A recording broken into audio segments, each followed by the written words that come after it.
I've been telling you all week that it's coming, and this is the day it starts. Severe storm watch is already issued down in southern British Columbia. Let's get on with the details. Caribou Weather Dude YouTube channel, let's go! There it is. This is bad news. My God. Falling out right now. Anything could happen. Get on! Wow. I'll watch the video later.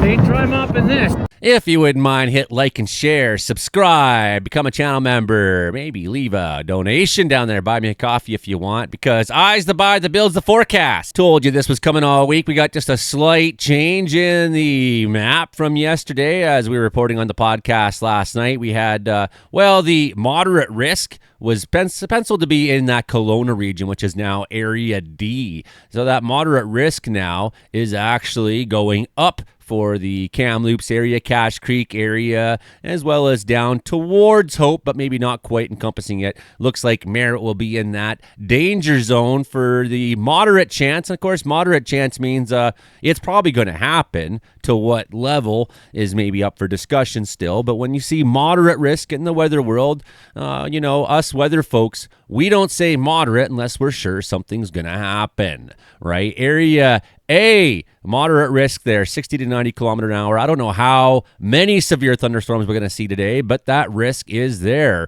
No hail on this chart here. I'm not seeing what would necessarily constitute a large outbreak of severe weather. No, I don't see that happening at all. But I think as we get into the weekend, we have a larger chance that some of these storms could be pretty active. As you can see, Area C, B, and D, they're all areas that also could have thunderstorms with the same characteristics as that Area A where the moderate risk is. It's just that the best chance for them to happen is in that Area A. Even Area B on Vancouver Island there, seeing a good risk of thunderstorms today and in through the weekend. Been dry, been hot there, so we're hoping to have no more fire starts on Vancouver Island. The convective available potential energy has been pretty good there, and we'll look at all that and more. And on the bad news battle board for Friday, August the 29th, of course, we still have our heat warnings in effect, but within these heat warning areas now, we have the severe thunderstorm watch, which encompasses pretty much that entire area we just spoke of to the west of Kelowna. Conditions are favorable there for the risk of thunderstorm development. Heat warning still continues up along the north coast, right, including Terrace and Kitimat today. We might see some of these warnings get dropped, but not necessarily so for Alberta, where they are seeing warm temperatures continuing. It says drink non-alcoholic and non-caffeinated beverages. Come on, this is Alberta, people. This is Alberta. I mean, good luck telling them that. On Sunday, temperatures are expected to be cooler over the northern parts of the province, although we consider the heat to be continuing well into next week now. Look at this, up in Northwest Territories, extreme heat continues there, where they've had lots of fire activity, up to 33 degrees in the Northwest Territories. Unbelievable. That's what's going on in Western Canada right now. So it's difficult to tell here. We got high pressure in the north, high pressure down there. We got a bit of a low right here off the U.S. coast, off the Oregon coast, right? And unfortunately, the new updated version with windy here is not letting me click on my pressure. We'll switch over to rain and thunder, and we'll look at what it says there. Pressure. So there's our lows way out there. You can see high pressure is in the north. That is kind of a change, actually. We've had that upper level low pattern in the Gulf of Alaska. Well, where is it now? It's actually being steered right through Alaska and is going to pop up these new storms. We're going to see some significant snow falling up in the Arctic Circle starting this weekend. As you can see, that's probably already going on. That low is coming through, and I know we're not here to talk about this one necessarily, but this low is coming through, and as you can see what it's going to do over the next few days, it's going to drop down in the 980s, become a really powerful mid-latitude cyclone up there. So our upper level low pattern we've been getting, there's a change in it right now. It's blocked by this big high pressure blob, and that high pressure blob is going to steer our storm track up into the north for the most part, while keeping us warm to start September. This block, but unfortunately, these guys are going to sneak right on in, even though they got to work against the flow that the high pressure is creating. So here we got these low pressure systems that are coming in. Let's have a look closer. So it's crazy to me how high these Cape values are for how little storm action we're going to be seeing on the prairies to start the weekend at least. It's coming for you. It's coming for you. It will come, prairies. But we're going to stick to BC today. You can see high Cape values in Vancouver Island, over 2,000 joules per kilogram, up over 2,000 on the north coast. Here's our latest on the thunderstorm developments. Seeing by 2 o'clock, pretty good buildups there. This model still showing areas south of Kelowna being on the up and up. So there's a bit of a difference in Canadian modeling to ECMWF modeling. As you can see, it's not out of the question. We have some pop-up thunderstorms outside the region, including in the Cariboo Mountains. Not out of the question. Do I think they'll be very exciting? No, they probably won't have very much moisture, and they'll struggle to remain cohesive. But that risk is out there in the South Cariboo, maybe even nearby me here. Some of these guys may be popping up and just having short lifespans, but we just need a couple strikes of lightning in an area for them to be problems. But yes, southern British Columbia is where we're really looking at today. Again, this modeling really has some disagreements. However, this seems to be more in line with what Environment Canada is talking about right there, that Kamloops area. So good chance of a strong thunderstorm this afternoon there. Nelson looks like it's got a good bubble on it there. But most of these storms are sporadic. Most of them, I don't see the severity across the board there. No, I don't. But severe is possible. There is possibilities that some of these storms could get cohesive enough to become strong. We may even see some flashing in the Chilcotin Mountains there, maybe even on Vancouver Island overnight. This area here we'll be watching for nocturnal thunderstorm activity in through the morning.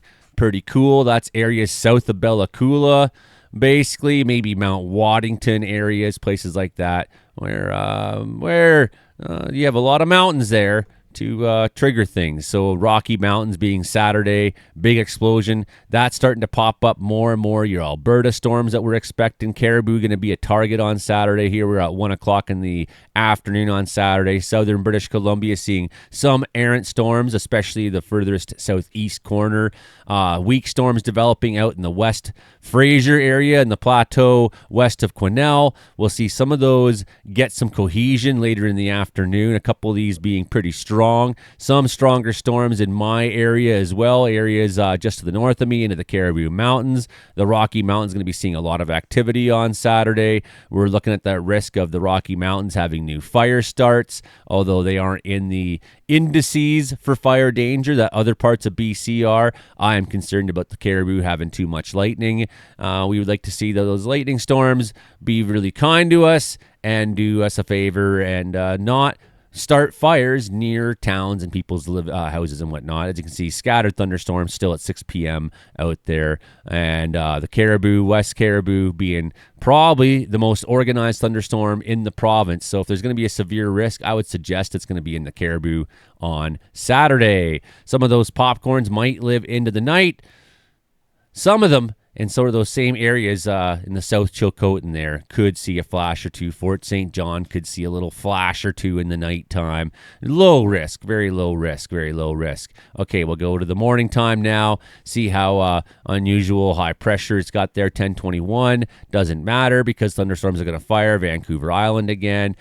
We haven't even talked about the prairies. Unfortunately, I don't have the time to talk about the prairies today because we're really here to talk about the fire risk for British Columbia. So Sunday we see that thunderstorm risk start to diminish, start to cool off.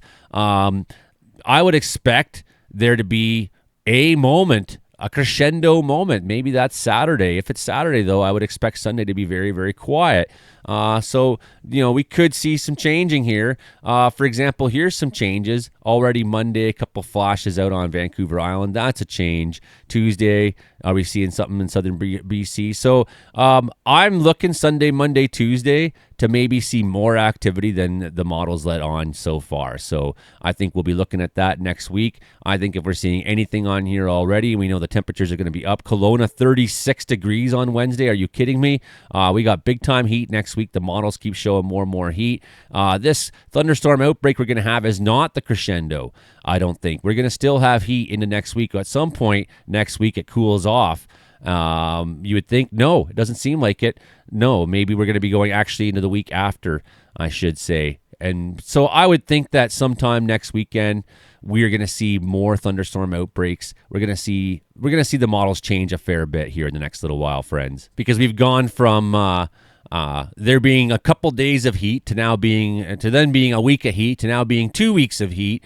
We've gone from maybe thunderstorms to definitely thunderstorms to probably more. So I would think that as I make forecasting this weekend, we'll be kind of waiting to Saturday to look ahead to Monday and Tuesday and see what changes we can expect there. So that's why I keep coming back, because I'll keep having new forecasts for you, keep updating you. The information changes, right? The modeling changes, the information, the data that we're taking in changes, and sometimes we find that the models are only reliable for 3, 4, 5 days. For sure, there's agreement in all the models for a couple days. Now, sometimes when you get into that 10-day stretch, there's still models that are correct, but they don't agree with each other, so it's hard to know which one is the correct one. So I have to make some assumptions there. My assumption is we're staying warm next week now. I think meteorologist Mark was completely right when he called that a little while ago. He was the first one to say it. Give him kudos there. Anyways, that's the show this morning. Please keep supporting Joey Only Caribou Weather Dude. We know it's dry. We know that the humidex values are low. We know that forest fuels are drying out, and we could see more fire stories still in the coming days in this coming week. We have a late fire season startup. I know we've had a few moments of fire season this summer, but all in all, we've had a very quiet fire season in British Columbia. Let's hope that we haven't become complacent as communities should something happen. Be ready. Have bags packed if you live in the bush and whatnot, and you have thunderstorms coming to your area. Okay, everybody, have a great, safe weekend. Enjoy it. Happy Labor Day, everybody. Bye now.